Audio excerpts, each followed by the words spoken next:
Assalamualaikum warahmatullahi wabarakatuh. Alhamdulillah, perkenankan saya Agung Nugroho, peserta Latsar dari Kabupaten Kebumen, akan menyampaikan rancangan aktualisasi dengan judul Optimalisasi Edukasi dengan Lembar Balik untuk menurunkan risiko penolakan rawat inap isolasi pasien suspek COVID-19.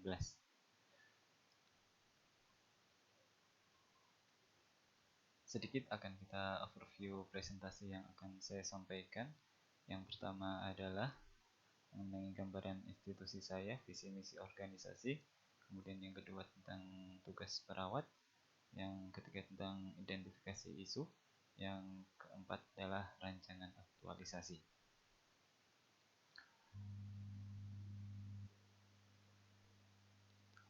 Saya bekerja di RSUD Kebumen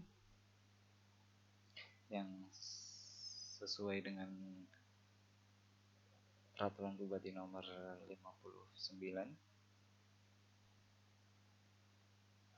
Tahun 2016, yaitu mempunyai tugas pokok dan fungsi adalah menyelenggarakan pelayanan kesehatan perorangan secara paripurna dan upaya rujukan.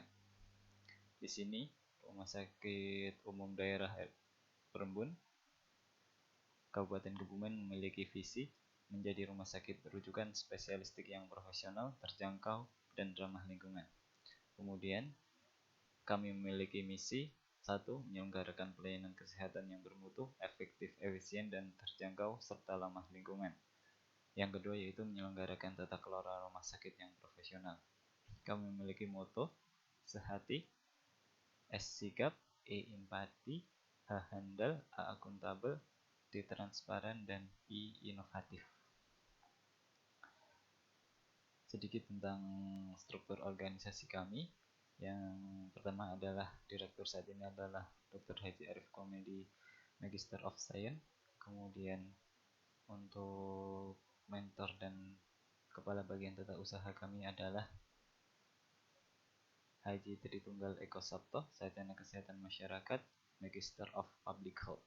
Kemudian di mana saya berada di bawahi, yaitu saya berada di instalasi gawat darurat yang dibawahi oleh Kabid Pelayanan Medis yang sekarang dijabat oleh pelaksana tugas, yaitu Dr. Diah Ayu Fitriyanti.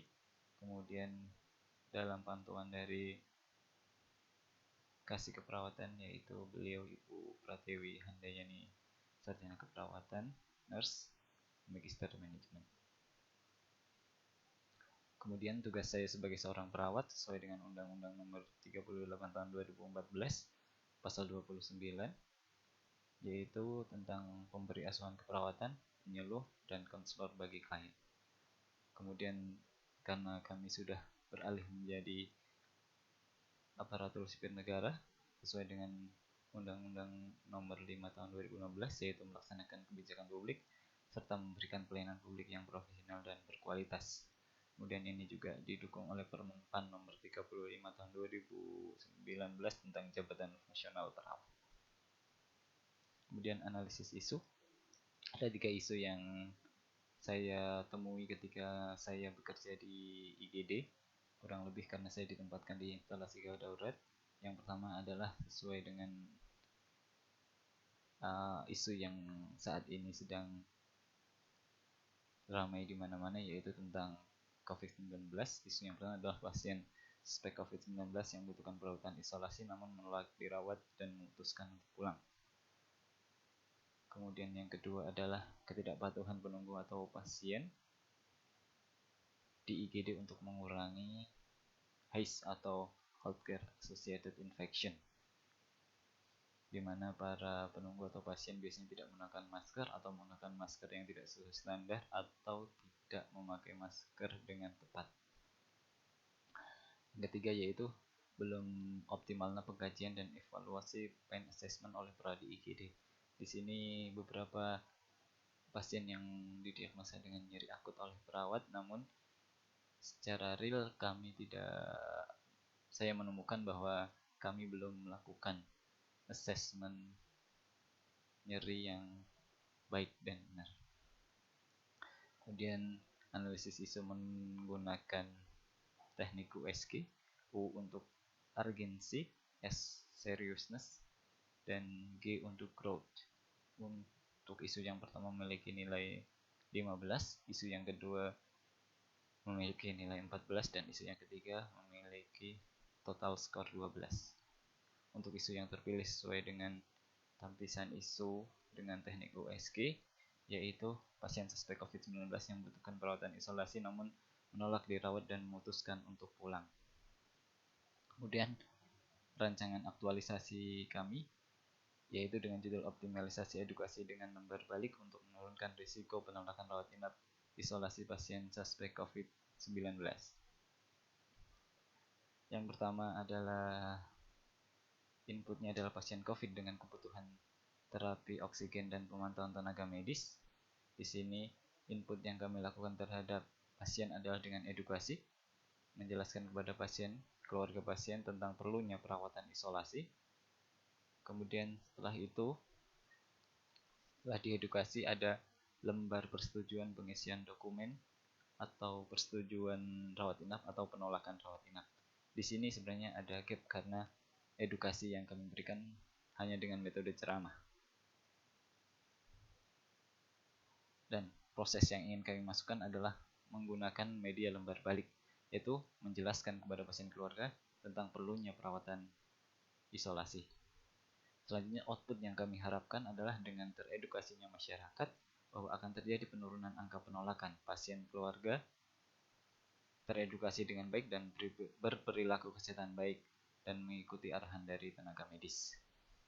Kemudian untuk kegiatan pemecahan isu yang akan kami lakukan, yang pertama akan konsultasi dengan mentor, kepala ruang dan rekan sejawat, dan ini sesuai dengan nilai nasionalisme. Kemudian membuat lembar balik. Di sini diskusi mengenai desain lembar balik dengan mentor, teman sejawat dan rekan medis. Di sini juga ada komitmen mutu di situ dan nasionalisme juga.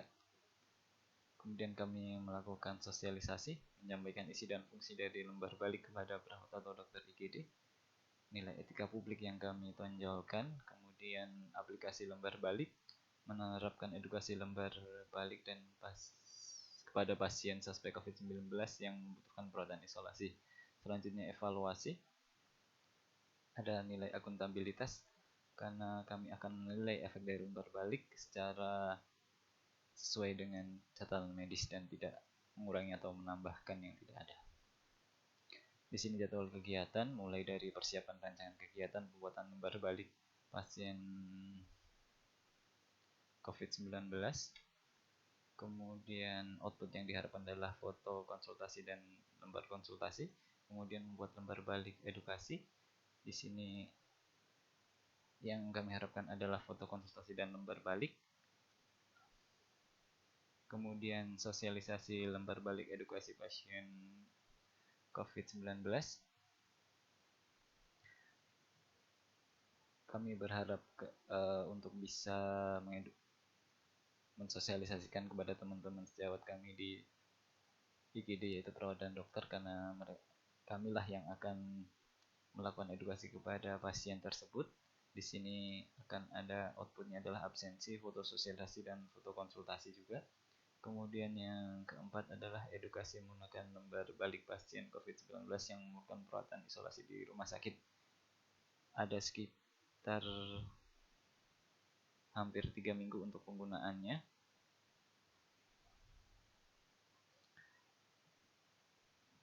Kemudian yang terakhir adalah melakukan rekapitulasi data, yaitu rekapitulasi data pasien dari register yang memang dia membutuhkan. Nanti kita akan nilai apakah ada penurunan atau tidak. Demikian yang bisa kami sampaikan. Dan terima kasih. Semoga COVID ini kita bersama-sama mengupayakan untuk berkurang dan kita dapat beraktivitas normal kembali. Terima kasih.